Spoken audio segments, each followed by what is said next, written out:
মাননীয় সংসদ সদস্য তার বক্তব্যের সময় গণভোটের 4টি প্রশ্নের কথা উল্লেখ করে প্রকারান্তরে বিরোধী দলকে অ্যাকুইজিশন অফ ফ্রডের আওতায় তিনি নিয়ে এসেছেন। তিনি বলার চেষ্টা করেছেন যে বিরোধী দলের পক্ষে লোকেরা সরকারে থেকে, অন্তর্বর্তীকালীন সরকারে থেকে তারা 4টা গণভোটের প্রশ্ন নিয়ে এসেছে, তার 2টাতে তারা হয়তো সম্মত ছিলেন, 2টাতে ছিলেন না, এই ধরনের বক্তব্য তিনি দেওয়ার চেষ্টা করেছেন। একই ধরনের কথা বিএনপির অনেক সংসদ সদস্যরাই আগে বলেছেন। কিন্তু একটা বিষয় মনে রাখা প্রয়োজন, মাননীয় স্পিকার, শহীদ প্রেসিডেন্ট জিয়াউর রহমান তিনি যখন গণভোটের আয়োজন করেন তার যে দফাগুলো ছিল সেখানে কিন্তু 19টি দফা ছিল মাননীয় স্পিকার। আর বেগম খালেদা জিয়া যখন সংবিধানের ব্যাপারে একটা গণভোট করেন তখন সংবিধানের 16টা পয়েন্টে কিন্তু গণভোট হয়েছিল মাননীয় স্পিকার। যদি সেই সময়গুলোতে 19টা পয়েন্টে আর 16টা পয়েন্টে যদি প্রশ্ন একটাই কিন্তু পয়েন্ট এতগুলা, তখনও তো এই প্রশ্নটা আসতে পারতো যে শহীদ জিয়াউর রহমানের 7টা মানি, বাকি 12টা মানি না, খালেদা জিয়ার এতটা মানি না, এই প্রশ্নগুলো তো তখন করা হয় নাই, মোটের ওপরে সেই জিনিসটা করা হয়েছিল। আর এবার যে গণভোটের প্রশ্নগুলো ছিল সেখানে খুব স্পষ্ট করেই কয়েকটা জিনিস কিন্তু ভাগ করা হয়েছে, অর্থাৎ কয়েকটা খুবই গুরুত্বপূর্ণ বিষয়, অর্থাৎ উচ্চকক্ষ পিআরের ভিত্তিতে হবে, সাংবিধানিক প্রতিষ্ঠানগুলোতে একটা নিরপেক্ষ বডির মাধ্যমে নিয়োগ হবে, এই বিষয়গুলোতে ক্লিয়ার কাট ডিসিশন দেওয়া ছিল, জনগণ যা ডিসিশন দিয়েছে সে অনুযায়ী সেগুলোকে হতে হবে। 30টা বিষয় ছিল যে বিষয়গুলোতে একমত হয়েছিলাম। এর বাইরেও কিছু বিষয় ছিল যেই বিষয়গুলো যে দল যেভাবে তাদের ম্যান্ডেট পাবে সেভাবে তারা করবে, সেই সুযোগও সেই গণভোটের মধ্যে রাখা ছিল। অতএব গণভোটের প্রশ্ন নিয়ে বিভ্রান্তি তৈরি করার কোনো সুযোগ নেই, বরং গণভোটের প্রশ্ন না পড়ে তারা ভোট দিয়েছেন যদি বলতে চান সেটা তাদের দুর্বলতা, তাদের ব্যর্থতা, জনগণের উপরে সে ব্যর্থতা। অসংখ্য ধন্যবাদ মাননীয় সদস্য, অসংখ্য ধন্যবাদ মাননীয় চিফ হুইপ। এক মিনিট আমি তো পড়ে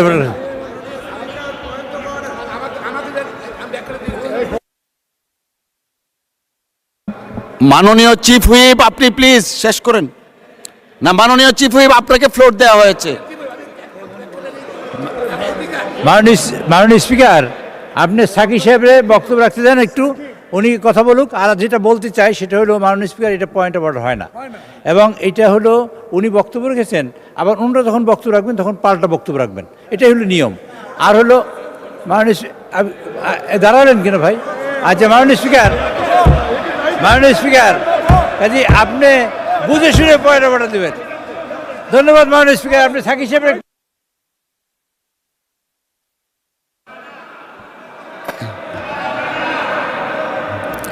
সবাই দয়া করে বসেন। এম মাহবুবউদ্দিন আপনি বসুন প্লিজ, এদিকে আপনিও একটু বসুন প্লিজ, বসুন। মিস্টার জুনায়েদ আপনার সময় 1 মিনিট। 1 মিনিটে কিভাবে পয়েন্ট অফ অর্ডার জবাব দিবেন? না, it's not point of order, আপনি জাস্ট 1 মিনিটের মধ্যে যা বলতে চাচ্ছেন শেষ কেন করুন। ব্যাখ্যা করছি মাননীয় স্পিকার, আমাকে একটু সুযোগ দেবেন। আমি মাননীয় সদস্য জনাব আক্তার হোসেনের কথার পরিপ্রেক্ষিতে বলি, সত্যের খাতিরে এবং ইতিহাসের রেকর্ড হিসেবে এটা বলা দরকার। প্রথম বিষয় হচ্ছে যে আমরা এর আগের দিনে বক্তব্য আমরা বলেছি যে জুলাই জাতীয় সনদ তৈরির ঐকমত্য কমিশনের প্রথম টাস্ক ছিল জুলাই জাতীয় সনদ তৈরি করা, এবং সেই বিষয়ে আমরা নোট অফ ডিসেন্ট সহই ঐকমত্যের জায়গায় পৌঁছাবো, এটাই ছিল সিদ্ধান্ত। সেটা পৌঁছানো হয়েছে এবং সেটা স্বাক্ষর হয়েছে। প্রথম পর্ব শেষ হলো। দ্বিতীয় পর্বে এসে জুলাই বাস্তবায়ন আদেশের প্রশ্নটা এসছে। সেখানে আমি গতকালকেও বলেছি যে আমাদের দলের পক্ষ থেকে আমরা সংবিধান সংস্কার পরিষদের দাবি তুলেছিলাম, তার যৌক্তিকতা কেন সেগুলো আমরা ব্যাখ্যা করেছিলাম, কিন্তু আমরা সাথে এটাও বলেছিলাম এটা ন্যূনতম একটা জাতীয় ঐক্যমত্যের জায়গা হতে হবে। এটা তো আমি দাবি করেছি, আমার দাবি মানেই তো এটা অন্যরা গ্রহণ না করলে এটা গৃহীত হয়ে যেতে পারে না, নাম্বার 1। সে কারণে আমরা যেটা চেয়েছিলাম 2 মিনিট বাড়ান সময়, আরো 2 মিনিট সময় বাড়াতে হবে, এই কারণে যে এটা পয়েন্ট অফ অর্ডার এই কারণে রেকর্ড আকারে থাকা দরকার। জুলাই জাতীয় সনদটা এটা পুরোটাই, যেটা একটু আগে মাননীয় সদস্য আক্তার বললেন যে শহীদ প্রেসিডেন্ট জিয়াউর রহমান 19 দফা নিয়ে করেছেন, ওটা কিন্তু শহীদ প্রেসিডেন্ট জিয়াউর রহমান তার পক্ষ থেকে দাবিনামাগুলো হাজির করেছেন। যেটা বেগম খালেদা জিয়া তুলেছেন তখন সরকারের পক্ষ থেকে এটা পার্লামেন্টে পাশ হওয়ার পরে তখন সেটা হাজির হয়েছে গণভোটে। আর এটা ছিল একটা জাতীয় ঐক্যমত্যের জায়গা, এটাতে কোনো একতরফা জিনিস আসতে পারে না। ফলে প্রথম প্রশ্নটা হচ্ছে যে জুলাই জাতীয় সনদ, আমাদের ডিফারেন্সেস আছে, এই ডিফারেন্স স্বীকার করে নিয়েই আমরা এখানে আছি। আমরাও একটা জোটে আছি, আমাদের মধ্যে ঐক্য আছে, পার্থক্য আছে বলেই। যখন কোনো পার্থক্য থাকে না তখন ঐক্যের প্রসঙ্গই থাকে না। সো এই কথাটা আমাদের পরিষ্কারভাবে মনে রাখা দরকার যে জুলাই জাতীয় সনদ এটা পুরোটাই গণভোটে যাওয়ার কথা ছিল, কিন্তু এইটাকে তারা তাদের মতো করে যে আমি শেষ করি, কথা বলতে দিবেন।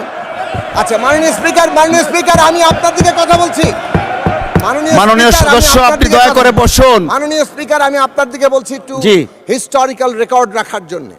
এই জুলাই জাতীয় সনদ এটাই পুরোটা হ্যাঁ না ভোটে যাওয়ার কথা। এখন এটাকে যখন ওনারা 4টি পয়েন্ট এনেছেন, সেটা ন্যূনতম জাতীয় ঐক্যমত্য হয়েছিল কিনা সেটাই সবচেয়ে বড় প্রশ্ন। টু বি রেকর্ডেড, এটা জাতীয় ঐক্যমত্য হয় নাই। যদিও আমার কি মত, আমাদের দলের কি অবস্থান ছিল সেটা ভিন্ন হতে পারে।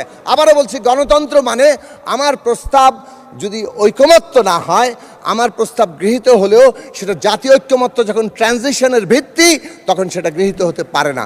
সেই নৈতিক রাজনৈতিক অবস্থানটি আমাদের গ্রহণ করা দরকার।